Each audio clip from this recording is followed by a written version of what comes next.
Waktu itu tuh sempat keluar satu video yang lu bikin juga. Jadi ini videonya bagus kenapa? Karena ibaratnya beneran nyemplung gitu di market. Karena kan nggak banyak Surprise yang loh, Timothy Ronald nonton. Thank you.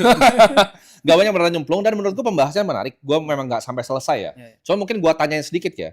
Itu video yang lumayan menurut gua bagus. Jadi lu udah bikin jadi gua nggak usah bikin gitu. Oke. Tentang miskonsepsi retail terhadap bandar. Gua nonton mungkin 5 menit ya di Ya, awal-awal ya, ya. ya, ya. Dan menurut gua itu banyak orang yang punya salah kaprah. Betul. Orang yang nggak pernah beneran punya, ya ibaratnya nggak pernah dagang di saham, Hmm. nggak pernah ketemu para dewa-dewa ini, Ya. tapi ibaratnya banyak ilmu yang aneh menurut gua tentang perbandaran ini. Hmm. Karena kan bandar tuh sebenarnya kalau di luar negeri kita sebutnya liquidity provider. Betul. Dan itu sah dan legal. Sah dan legal. Ini banyak banget even di market crypto itu ibaratnya orang yang nggak paham nih terhadap ini. Mereka pikir market maker itu mereka mau ngerjain di chart begitu. Ya. Padahal kan ada yang emang mereka provide liquidity. Kalau nggak kalian nggak bisa trading. Nggak bisa beli. Kalian nggak bisa jual dan beli di bid offernya. Betul. Nah mungkin lu bisa terangin sedikit. Apa sih sebenarnya bandar saham itu apa sih buat retail ini? Ya, sebuah bisa algoritma, bisa orang, Ya. bisa macam-macam dan intinya adalah ya menyetabilkan market justru. Kalau paling gampang itu kelihatan justru di kripto kan. Iya betul. Kelihatan sekali kalau misalnya di Polygon mungkin ada Uniswap, kalau di Sol mungkin Ya. ada Raydium, dia kalau lu hajar Betul.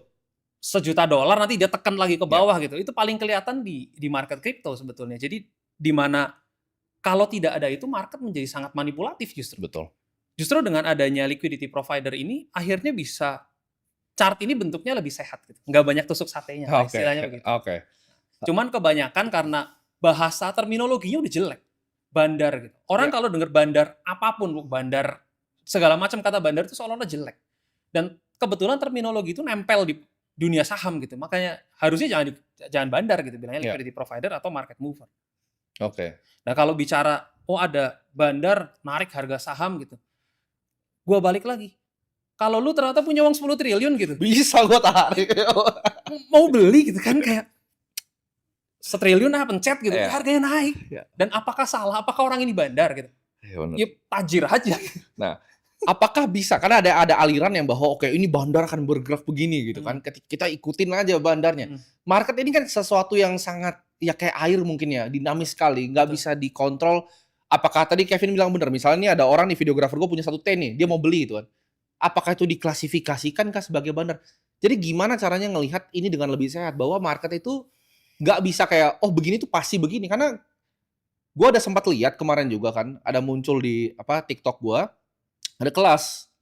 Kelasnya ini salah satu yang bikin dulu mantan karyawan gue di Ternak Uang. Terus gue lihat ini ada ini kalau BK tuh bandar gitu kan. Misalnya pakai sekuritas JP Morgan tuh sama dengan bandar. Lah gue juga ada Prime, gue juga ada JP gitu lu loh. bisa beli di JP dan lu bisa menjadi BK. Exactly, maksudnya itu kenapa bisa jadi miskonsepsi jadi sampai kayak begitu. Kalau misalnya JP Morgan tuh jadi bandar, Credit Suisse tuh jadi bandar, itu dari mana gitu ajarannya? Gue tidak menyalahkan orang yang metodenya lain-lain. Again, kungfunya apa terserah. Kalau jalan, monggo silahkan. Bahkan kalau gue lu bisa hitung kancing baju terus cuan, that's a valid method, terserah gitu loh. Maksudnya gue alirannya seperti itu gitu. Tapi manusia selalu mencari validasi. Bangun tidur, kakinya melangkah apa dulu, berarti cuan. Oke. Ternyata lagi nyetir lampunya hijau semua, berarti ini hari baik. Hari cuan nih. Hari cuan. Dan itu sah-sah aja kan. Kalau itu boost your confidence, then do it gitu. Nggak ada masalah. Dan memang market Indonesia ini unik kalau kita bicara di saham. Siapa yang beli itu ada broker summary-nya. Bisa kelihatan. Sedangkan di US kan nggak bisa. Ya siapa yang beli nggak tahu gitu. Kalau di sini kan bisa kelihatan sekuritas apa yang membeli. Di sana bisa tapi harus nyolok kan di sana. Ya probably, I don't know. I'm not expert di US market. Tapi kalau di Indonesia itu kan kelihatan ada broker summary-nya. Dan itu membuat market Indonesia itu unik. Nah, kalau kita bicara saham, ada memang orang-orang yang suka dengan aliran bandarmologi. Mereka ngafalin dan melihat dari pola yang di situ. Kayaknya kalau habis BK beli, habis itu kok naik. Ada sekuritas apa yang beli, ini berarti sekuritas retail. Besoknya pasti rontok. Karena kan ada pola-pola seperti itu. Apakah bisa valid di saham-saham tertentu? Mungkin aja. Pas kebetulan benar. Sama kayak persis lu bangun tidur, kaki kanan dulu yang melangkah, lampunya hijau semua, tiba-tiba lu dapat proyek, deal. Gitu. Dan it's valid. Tapi ada juga yang tidak. Karena bisa aja BK ternyata lu, atau siapa lu. Tapi apakah itu bisa dibilang sebagai suatu kepastian? Karena mereka bilang ini, nggak ada di dunia ini yang pasti. even kalau misalnya lu tahu bahwa kalau BK beli itu naik, lu nggak tahu BK beli 100M, Iya. 500M, 1 triliun, 5 triliun, BK bisa beli terus 3 tahun harganya nggak Iya, naik. bener loh. Betul. Jadi kadang orang nggak salah, tapi mereka melihat plafonnya itu mentok di sini gitu. Ya. Padahal ternyata dunianya tuh nyampe ke lantai 100. Kayak, duit, kita bicara orang kaya, apakah 100 miliar kaya, 1 triliun kaya, 10 triliun kaya, batasnya tuh di mana, Tim? Betul. Nah, gimana sih mungkin lu jelasin ke teman-teman yang retail aktivitas untuk menjaga seorang liquidity provider untuk jaga bid offer tuh aktivitasnya kira-kira seperti apa? Oh, gue bukan liquidity provider pertama ya. Tapi paling enggak biasanya itu kan ada algoritma. Kayak kalau lu melihat bahwa ada pergerakan bid offer yang cepetnya bukan main, yang kayaknya manusia nggak bisa ketik, it's Ya. probably algoritma gitu. Tapi lu pun kalau lu lagi iseng gitu, mungkin lagi gabut, wah saya udah kaya raya gitu, mau ngapain? Ya lu mau ngebid BCA 100.000, 100.000, 100.000, boleh aja kan? Ya. Sebarang lu sendiri lu offerin 100.000, Ya. 100.000 lot, boleh aja kan ya. Kayak gitulah kira-kira menyetabilkan market. Oke, gue pengen bahas mungkin fenomena yang mungkin baru keluar kan dulu kan COVID kan berubah tuh zamannya. Habis itu ada sekarang saham Konglo yang lagi Ya, hot. ya. Orang banyak yang sebut ini sebagai new asset class kan. Kalau misalnya untuk aset-aset saham Konglo ini. Nah, ini gimana fenomena ini bisa terjadi kalau pendapat lu di pelaku pasar? Ya ini bukan lu yang ngerjain dan bukan kita nggak tahu ya. Of course. Tapi Nggak tahu. sepengamatan lu ini bagaimana fenomenanya?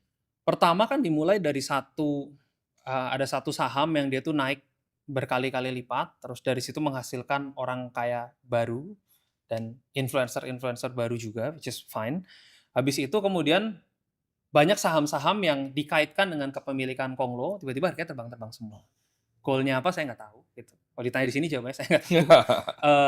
Tapi kemudian itu menjadi panutan buat para retail. Karena apa? Mereka untung semua. Nggak ada yang Pahlawan, jadi pahlawan. Makanya apakah bilang ini manipulasi? Mana manipulasinya? Semua orang dikasih cuan kok. Betul. Mau masuk berapa dikasih cuan kok gitu. Nah, ini sekarang yang lu ceritakan ini, yang lu tanyakan ini adalah episode yang masih berjalan. Ya. Endingnya ini belum ada. Apakah habis itu nanti ARB sebulan? Apakah habis itu malah mentok terus, naik terus ke atas? Kita nggak tahu. Tapi kalau buat gue simple. Everything is a cycle. Oke. 2008 ada cycle-nya. 2018 ada cycle-nya, 2020 ada cycle-nya, ini ada cycle-nya. Jadi gue tuh orang yang nggak terlalu tertarik dengan yang begitu gitu. Karena I think the key to investment adalah compounding-nya kan. Oke, betul. Jadi gue nggak, kan gini, sama aja kayak padel lagi tren. Ya. Apakah lu harus bikin padel? Belum tentu. Ya belum tentu juga. Mungkin aja lu dagang material misalnya ternyata bagus terus growth-nya ya udah kan lu nggak harus tutup toko lu terus jualan bikin padel gitu. Ya. Jadi kayak main panjang aja kalau gue sih begitu. Jadi mungkin gue pengen tanya tentang mekanisme ya. Mungkin biar teman-teman yang retail paham. Mekanisme kenaikan suatu harga saham itu sebenarnya bagaimana sih? Apa sih sebenarnya konsep free float itu? Karena gue rasa ini banyak yang nggak paham nih. Mereka pikir oke ini bisa naik terus gitu. Oke. Gimana caranya suatu harga saham itu bisa naik gitu? Kita misalnya pakai contoh lah, misalnya cap-nya 100M gitu. Oke. Gini, harga saham yang bergerak setiap hari, itu kalau versi gue sendiri, gue bukan pakar ya, itu tidak ada urusannya dengan fundamental. Oke, kita ngomongin fundamental, kalau lu mau main panjang, mungkin Timothy beli BCA, dan you have to calculate fundamental, nanti ketemu yieldnya berapa, because you're playing a long game. Gitu. Tapi kalau daily itu kan ada pergerakan, ya.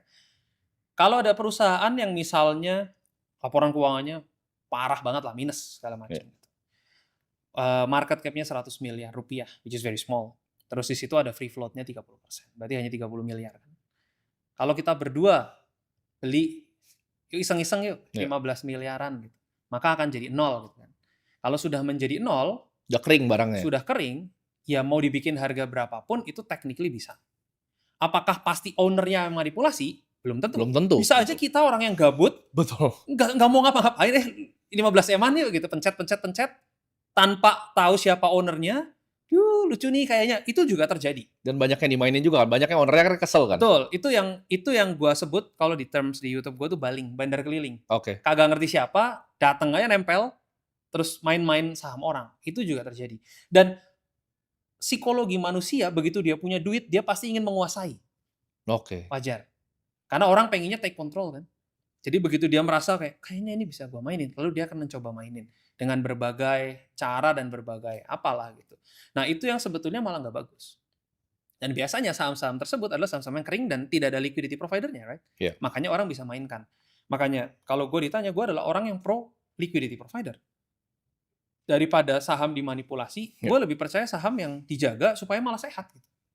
Oke. Gitu. Jadi gue setuju banget sama Kevin, di mana kenaikan harga saham tuh nggak ada hubungannya sebenarnya sama fundamental on day to day basis. Itu udah basis, yes. Karena ketika tadi 100 miliar, 30 miliar kita masuk 15 kita keringin barangnya, kita berdua tuh bisa naikin sampai suka-suka kan sebenarnya. Lu udah kosong. Betul. Nah ini untuk pertanyaan terakhir, gue suka tanyain kayak orang yang fokusnya di market Indo, ya, capital market Indonesia. Lu kalau misalnya disuruh pilih satu saham, ini nggak pernah boleh lu jual, ini buat ibaratnya sampai anak-anak lu besar BBCA juga, lu pilihnya apa? BBCA aja. Satu detik aja. Dan kenapa? Historically naik terus, kemudian kepercayaan masyarakat terhadap BCA sangat tinggi. Ini gue nggak pom-pom BBCA ya. Karena nggak bisa. Masyarakat Ada yang bilang gue pom-pom BBCA tuh kemarin keluar berita 11 juta lot, ada yang bilang gue pom-pom. Iya, maksudnya kayak ya itu karena masyarakat nggak tahu plafonnya tuh tinggi sekali. Iya, 100 miliar apa 500 miliar di Iya, BBCA itu kecil. banyak apa enggak? It's Iya. actually small. Market Betul. capnya 1.000 triliun. Betul. Gitu. Itu Cuma kayak 0,01. lempar garam ke laut gitu. Hilang gitu maksudnya. Sahamnya cuma BBCA aja. Dan sometimes kita kalau bicara size-nya sudah besar, perlombaan lu tuh adalah bukan perlombaan tinggi-tinggian return tiap tahun. Betul. Tapi mana yang paling stable dan mana yang yield-nya secara dividen naik terus, bisa growth terus, itu yang lu cari. Betul. Dan mungkin mindset itu belum sampai ke pihak retail. Dan ya karena mereka pasti sukanya trading dan lain-lain. Pasti melihat kayak, wah bego amat beli BBCA. Padahal iya. di size segitu memang pilihannya terbatas. Cuman itu pilihannya. Karena gini, untuk dividen reinvest sendiri besar sekali returnnya. Kalau misalnya teman-teman reinvest balik dividennya, dapat dividen reinvest lagi. Betul. Mungkin coba terakhir dijelaskan flywheel itu, dividen bisa di reinvest.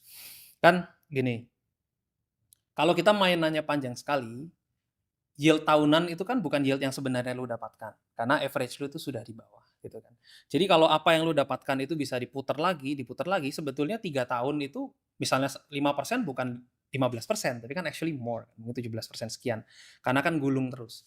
Makanya kalau dilihat Warren Buffett punya net worth aja, mungkin baru 20 tahun terakhir itu tiba-tiba Iya. karena dia sudah menggulung dari beberapa puluh tahun sebelumnya. Betul. Itu sebetulnya adalah power terbesar daripada dunia investasi. Bahkan Einstein aja mengakui bahwa keajaiban dunia ke-8 itu adalah compound interest. Yang ngerti bakal panen, yang nggak ngerti bakal kebelibat utang gitu kan, istilahnya begitu. Nah, game itu yang seharusnya itu dimainkan oleh para investor di Indonesia. Kalau semua mindsetnya seperti itu, saham itu sudah naik-naik terus. Pasar modalnya bakal nggak kebakar-kebakar. Betul, karena kalau retail di Indonesia 5 menit nggak naik dia udah sell. Ya tapi saya nggak menyalahkan juga, tapi harusnya mindset investasi itu seperti itu, bahwa kita tuh growth-nya over time dan jangka panjang. Dan mungkin kalau di sosial media ngelihat Timothy misalnya beli mobil tiap minggu misalnya, itu harus dilihat bahwa mobil itu buat Timothy murah gitu. Lu kan orang yang ngerti duit, lu mengerti bahwa rasio lu mungkin membeli sangat nabung lu. Iya, lu adalah orang yang nabung. Mungkin kecuali tiba-tiba Timothy beli private jet 3 gitu. Itu mungkin gue harus mempertanyakan gimana money management lu. Tapi kalau beli cuma mobil itu sebenarnya murah. Nah, tinggal masyarakat ini harus melihat positifnya aja sebenarnya. Karena banyak dari konten lu yang menurut gue itu bagus dan berbobot. Tapi karena mungkin orang udah ngelihatnya, pamer mobil. Knowledge-nya itu dia udah menolak dulu untuk menerima gitu. Ibaratnya mau dikasih obat, orang udah nutup dulu karena pamer atau lu jualan kelas selalu dibungkus dengan seperti itu. Tapi ya mungkin bisa dilihat lagi sebenarnya ini orang mau ngomong apa sih? Esensinya apa? Mungkin. Betul. Karena banyak yang skeptis ya. Gue sempat lihat juga kemarin konten lu yang bahas tentang AI. Makanya gue aja penasaran gitu. Even gue pun penasaran lu ngapain, mungkin gue pengen ngobrol ke kantornya, pengen lihat gitu loh. Cara kerjanya. Tapi orang tuh udah kayak, oh ini mau jualan AI ke gue nih. Pasti gitu. Dan ya nggak apa-apa. Iya. Dan ternyata orang yang beli pada cuan ya.